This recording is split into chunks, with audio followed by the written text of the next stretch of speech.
समय का प्रवाह हमेशा फॉरवर्ड की तरफ ही क्यों बहता है? क्यों हम भविष्य की ओर ही जाते हैं? और अगर ब्रह्मांड के किसी कोने में या किसी पैरेलल यूनिवर्स में समय का प्रवाह फॉरवर्ड के बजाय बैकवर्ड की ओर बहने लगे तो क्या होगा? तो दोस्तों होगा ये कि डाइनिंग रूम में टीवी इसलिए ऑन हो जाएगा क्योंकि उसके 2 सेकंड बाद हम रिमोट की स्विच दबाएंगे। ऐसी बातें हमारे रोज बरोज के जीवन में और हमारे अनुभव के साथ कोई भी मेल नहीं खाती है और इसका हमारे साथ तद्दंत विरोधाभास है। लेकिन हम इस वीडियो में बियॉन्ड द लिमिट जाके मुक्त विचारों के साथ उन घटनाओं और उन परिस्थितियों की भी चर्चा करेंगे जहां पर शायद समय बैकवर्ड में बहता हो तो क्या हो सकता है, और पैरेलल यूनिवर्स क्या है, वहां पर जीवन कैसा हो सकता है, वहां पर समय किस और गति कर सकता है।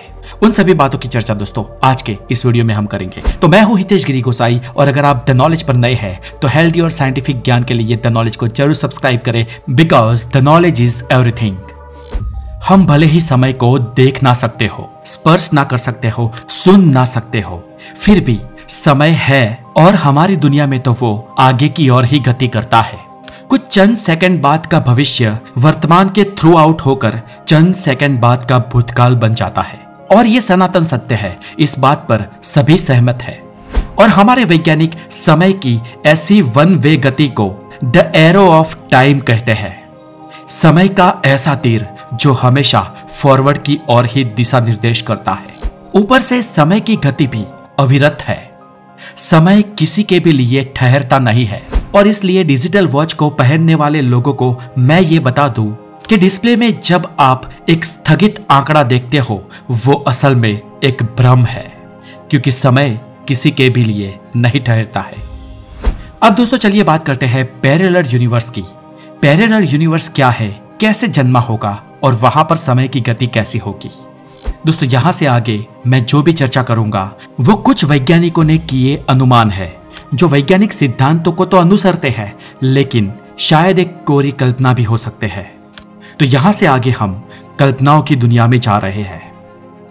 अब चलिए मान लेते हैं कि कोई पैरेलल यूनिवर्स है, तो फिर सवाल यह उठता है कि समय की उल्टी गंगा बहाने वाला हमारे ब्रह्मांड की नकल समान इस पैरेलल यूनिवर्स का जन्म आखिर कैसे हुआ होगा? तो दोस्तों इसके विश्लेषण में जो वैज्ञानिक पैरेलल यूनिवर्स की थियरी को सपोर्ट करते हैं उनका यह कहना है कि करीब 13.5 अरब साल पहले बिग बैंग ने एक नहीं लेकिन 2 ब्रह्मांडों को जन्म दिया।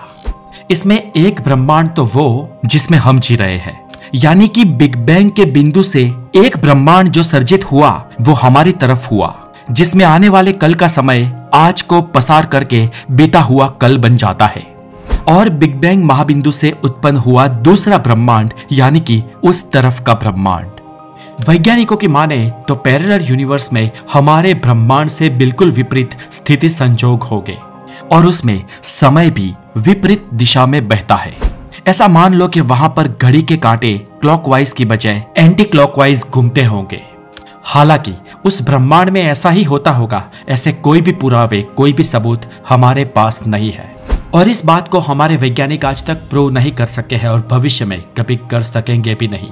फिर भी इतना अवश्य है कि पैरेलल यूनिवर्स का अनुमान जो वैज्ञानिकों ने किया है वो भौतिक शास्त्र के सिद्धांतों के मुताबिक ही है। एक ही बिग बैंग से उत्पन्न हुए ये दोनों ब्रह्मांड बड़े स्केल पर देखने पर इस तस्वीर के माफिक एक सैंडविच की तरह लगते हैं।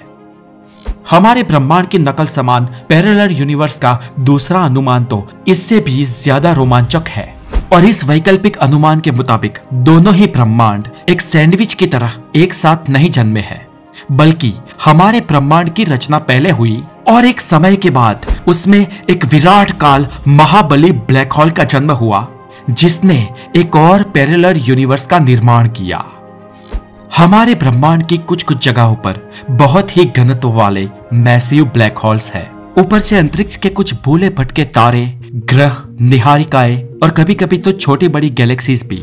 जो भी पदार्थ इन ब्लैक होल्स के पास जाते हैं वो ब्लैक होल्स इन्हें निगल जाते हैं और ऐसे निगल निगल कर ये विशाल बनते जाते हैं। ब्रह्मांड के बड़े से बड़े पदार्थ को शक्तिशाली ब्लैक होल अपने कुएं में यानी कि अपने स्पेस टाइम में खींच लेते हैं और ब्लैक होल के कुएं के अंदर की क्षमता, उसका घनत्व तो असीम है और इसलिए वहां पर सिंगुलैरिटी क्रिएट होती है। जनरल थियरी ऑफ रिलेटिविटी के अनुसार ब्लैक होल के आप जितना नजदीक जाओगे समय धीमा होता जाएगा और ब्लैक होल के अंदर उसकी सिंगुलैरिटी में तो समय का कोई अस्तित्व ही नहीं बचता। और इस बात पर कुछ भौतिक शास्त्रियों का यह मानना है कि ये जो समय है वो ब्लैक होल की सिंगुलैरिटी में जाकर खत्म ना हो जाता हो, लेकिन शायद वो समय ब्लैक होल के थ्रू उस पार उस दूसरे पैरेलल यूनिवर्स में चला जाता हो और शायद उस तरफ एक नए ब्रह्मांड की रचना होती हो, एक नए ब्रह्मांड का विस्तरण होता हो और ब्लैक होल की सिंगुलैरिटी में स्थगित हुआ समय का प्रवाह उस पैरेलल यूनिवर्स में शायद रिवर्स गियर में बहना शुरू हो जाता हो। इसके अलावा अन्य कुछ चीजों में भी यह नया ब्रह्मांड हमारे पुराने ब्रह्मांड से अलग हो सकता है। और दोस्तों एक ना एक दिन इस नए ब्रह्मांड और पुराने ब्रह्मांड का जो ब्लैक होल के थ्रू संपर्क है वो भी टूट जाता है, क्योंकि नए ब्रह्मांड को जन्म देने वाला ब्लैक होल भी जो पुराने ब्रह्मांड में मौजूद है वो भी एक ना एक दिन क्षय होना शुरू हो जाएगा और उस नए ब्रह्मांड के साथ इस ब्लैक होल का संपर्क टूट जाएगा। ये ब्लैक होल कोई नए टाइप का है या कोई चमत्कारी है ऐसा नहीं है, बस इसकी खासियत ये है कि ये ब्लैक होल हद से ज्यादा मैसिव है और हमारे ब्रह्मांड में भविष्य में भी या भूतकाल में भी ऐसे कई मैसिव ब्लैक होल हुए होंगे जिन्होंने पैरेलल यूनिवर्स का निर्माण किया होगा। और शायद ऐसा ही घटित होता होगा ये मानते हुए भौतिक वैज्ञानिकों ने एक शब्द का निर्माण किया है जो है मल्टीवर्स या मल्टी यूनिवर्स। भौतिक विद्या का मानना है कि इनमें से ज्यादातर यूनिवर्स जीव सृष्टि के निर्माण के लिए अनुकूलित नहीं है और भौतिक शास्त्र के मूलभूत सिद्धांत ही उस पैरेलल यूनिवर्स में विपरीत या अलग हो सकते हैं और इसलिए समय का प्रवाह भी वहां पर शायद विपरीत दिशा में हो, इस बात पर ताज्जुब नहीं होना चाहिए। अब चलिए जानते हैं कि उस मल्टीवर्स यूनिवर्स में समय का ये विपरीत प्रवाह कैसा होगा। तो दोस्तों पैरेलल यूनिवर्स में समय का विपरीत प्रवाह हमारी सोच से भी विपरीत होगा और इसलिए इसे समझने के लिए अभी फिलहाल हमें शेख चिल्ली को याद करना पड़ेगा। आपको कुछ देर के लिए हमारे यूनिवर्स की जो लॉजिकल सोच है उस पर पूर्ण विराम लगाना होगा और आपको अभी मेरे साथ कल्पनाओं की दुनिया में प्रवेश करना होगा। तो चलिए अभी आप ये मान लीजिए कि एक बहुत ही बड़ी बिग बनियन ट्री है और ये विशाल वड अपनी शाखाओं को जो उसे सपोर्ट कर रही है एक एक करके अपने में खींच लेता है और धीरे धीरे छोटा होता चला जाता है।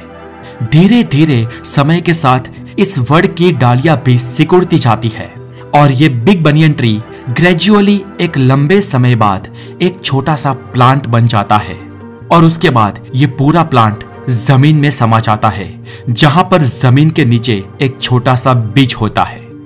इस बीज में एक पूरा बिग बनियन ट्री समा गया। अब ये बीज उस पेड़ का तो होगा नहीं जिस पेड़ को ये पूरा निगल गया है, ये बीज भी अपने आसपास के किसी और पेड़ का होगा। पर किसी और पेड़ से ये बीज यहां तक पहुंचा कैसे? तो ऐसा हो सकता है शायद कि किसी प्राणी ने इस बीज के फल को अपने मुंह में डाला होगा। बस यहां पर हम ये वर्णन रोक देते हैं और अगर आप चाहो तो इस बीज का फल उस प्राणी के पेट में गया, इसके बाद के शेख चिल्ली विचारों को आप समय के उल्टे प्रवाह में सोच सकते हो।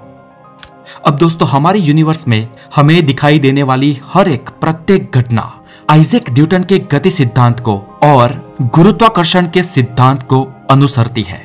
और आश्चर्य की बात यह है कि समय आगे की ओर बहता हो या पीछे की ओर बहता हो, इसके साथ घटना को जरा सी भी निस्बत नहीं है। भौतिक शास्त्र के जो फंडामेंटल नियम है वो भूतकाल और भविष्य के बीच कोई भी भेद नहीं पैदा करते हैं। समय में सिर्फ आगे की ओर दिशा निर्देश करने वाला द एरो ऑफ टाइम भौतिक शास्त्र के सिद्धांत में है ही नहीं। इसे ऐसे मान लो कि सूर्य के आसपास प्रदक्षिणा करने वाली हमारी पृथ्वी की 10-15 मिनट की किसी ने एक वीडियो रिकॉर्ड कर ली है जहां पर हमें दिखाई देता है कि पृथ्वी क्लॉकवाइज घूम रही है। लेकिन अगर हम इस वीडियो फुटेज को हमारे मोबाइल में लेकर उसे रिवर्स चलाने लगे जहां पर हमें पृथ्वी एंटी क्लॉकवाइज घूमती हुई दिखाई देगी, जहां पर पूरा फुटेज उल्टा दिखाई देगा, तो भी इसे देखने वाले को भौतिक नियमों के अनुसार कुछ भी नया या अनयूजुअल नहीं दिखेगा, क्योंकि इस रिवर्स वीडियो में भी भौतिक शास्त्र के सभी नियमों का पालन हुआ है। फिर चाहे पृथ्वी भूतकाल में जाती हो या भविष्य में, ये तद्दंत ही गौण बाबत है। जब तक सिद्धांत का भंग नहीं होता है तब तक पृथ्वी किसी भी दिशा में और किसी भी समय में जाने के लिए स्वतंत्र है। सिर्फ इतना ही नहीं, पृथ्वी की आज की स्थिति को देखकर 5000 साल पहले पृथ्वी कहां पर थी और 5000 साल बाद कहां पर होगी, ये भी हम कैलकुलेशंस के आधार पे कह सकते हैं। क्योंकि सिद्धांत सिद्धांत होते हैं, वो अचल होते हैं और उसमें भूतकाल या भविष्यकाल कहीं पर भी घटना जैसी कि तैसे ही रहती है। इसलिए एक तरीके से तो लगता है कि पैरेलल यूनिवर्स में टाइम फॉरवर्ड की जगह बैकवर्ड दिशा में बहता हो सकता है। और अगर ऐसा है तो जैसे मैंने आगे बिग बनियन ट्री का उदाहरण दिया, ऐसे कई सारे और उदाहरण आ जाएंगे जिनमें से कुछ तो विरोधाभास पैदा करेंगे। और ऐसे कुछ उदाहरणों में तो कुदरत का जो घटनाक्रम है वो मेंटेन ही नहीं हो पाएगा। जैसे कि अगर किसी पैरेलल यूनिवर्स में टाइम हमसे विपरीत बहता है तो स्मशान में राख में से लकड़ियां बन जाएगी और उन लकड़ियों में से कोई जीवित इंसान बाहर निकलेगा। वो वृद्ध इंसान धीरे धीरे युवा होने लगेगा, फिर वो बच्चा हो जाएगा और फिर आगे आप खुद ही सोच सकते हो। ऐसी घटनाओं में कुदरत का घटनाक्रम मेंटेन नहीं हो पा रहा है। अगर पैरेलल यूनिवर्स में समय फॉरवर्ड की तरह बैकवर्ड में बहता हो तो सोचो वहां पर गाड़ियों में जलन होने वाले ईंधन यानी कि पेट्रोल का क्या होता होगा। हमारी दुनिया में तो हम जब मोटर कार में 1 लीटर पेट्रोल डालते हैं तो पेट्रोल में समाई हुई रासायनिक ऊर्जा यानी कि केमिकल एनर्जी हीट एनर्जी में परिवर्तित होती है और उसके बाद उसका रूपांतरण काइनेटिक एनर्जी यानी कि गति ऊर्जा में होता है। अब दोस्तों, पैरेलल यूनिवर्स की किसी दुनिया में जहां पर टाइम का एरो बैकवर्ड की तरफ बहता हो, वहां पे इन तीनों ऊर्जाओं को रिवर्स गियर में डालकर फिर से उनमें से 1 लीटर पेट्रोल पैदा किया जा सके, ऐसी संभावना कितनी है? स्वाभाविक है कि ये पॉसिबल नहीं लगता है। अभी दोस्तों एक और उदाहरण लूं तो मान लो कि एक बड़े जार में हम 100 मार्बल के कंचे डालते हैं जो लाल रंग के हैं। उसके ऊपर हम और 100 मार्बल के कंचे डालते हैं जो सफेद रंग के हैं और उसके ऊपर और मार्बल के 100 कंचे जो पीले रंग के हैं। इस लाल, सफेद और पीले रंग के कंचे आप इस जार में ऊपरा ऊपरी एक के ऊपर एक देख सकोगे। लेकिन अगर इस जार को बहुत तेज गति से हिलाया जाए और सभी कंचों को मिक्स कर दिया जाए तो सब अस्त व्यस्त हो जाएगा, यानी कि सारे कंचे ऑर्डरली से डिसऑर्डरली हो जाएंगे, मतलब कि व्यवस्थित से अव्यवस्थित। अब अगर किसी तरह हमें इस जार में भरे कंचों को फिर से व्यवस्थित बनाना हो तो हम करीब 10 लाख सालों तक कंचों से भरे इस जार को यहाँ वहां घुमाते रहे, हिलाते रहे, फिर भी ये कंचे, ये मार्बल यथास्थिति पहले जो अलग अलग रंगों में बटे हुए थे ऐसे ऑर्डरली कभी भी एक साथ नहीं आ सकते हैं। और ऐसे अनगिनत उदाहरण हम हमारी आम जिंदगी में देखते हैं, जहां पर एक बहुत ही आधुनिक बना हुआ किला सालों बाद खंडहर बन जाता है, लेकिन वो खंडहर अपने आप फिर से आधुनिक किला नहीं बन पाता है। गरम गरम चाय धीरे धीरे ठंडी होने लगती है, लेकिन वो ठंडी चाय अपने आप फिर से गर्म नहीं हो पाती। मतलब कि डिसऑर्डरली चीज फिर से ऑर्डरली बन जाए और भूतकाल की ओर समय का एरो बहे, ऐसे चांस किसी भी यूनिवर्स में 0 के बराबर है। और इसका कारण है थर्मोडायनेमिक्स के 3 सिद्धांतों में से सिद्धांत नंबर 2। और आगे मैंने जितने भी उदाहरण दिए ना, वो इसी सिद्धांत के आधारित है।